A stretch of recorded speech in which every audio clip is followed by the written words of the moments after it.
দেখি আল্লাহর কোনো নেক বান্দাকে পাওয়া যায় নাকি। হে যুবক, তুমি এদিকে আসো।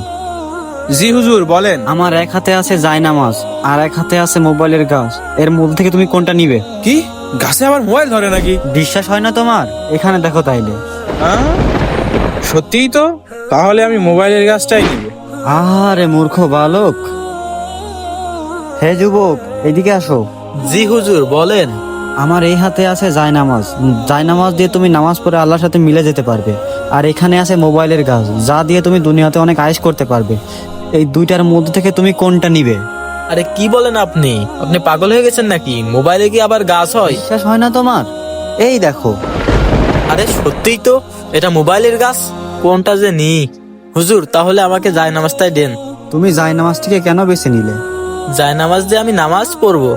নামাজ হলো নবীজির চোখের মনি। এই মোবাইলের গাছ আমাকে দুনিয়ায় সুখ দেবে, কিন্তু আখিরাতে আমার জন্য দোজখ অপেক্ষা করছে। আর এই জায়নামাজ দিয়ে যদি আমি নামাজ পড়ি, তাহলে আখিরাতে আমার জন্য ভালো কিছু হবে। তোমার ইমানদারি দেখে আমি খুবই খুশি হলাম। খুশি হয়ে তোমাকে গাছটিও দিয়ে দিলাম। যাও, জীবনে আয়েশ করো। একসাথে পথ চলতে চাই। বন্ধুরা, ভিডিওটি ভালো লাগলে চ্যানেলটি এখনই সাবস্ক্রাইব করুন।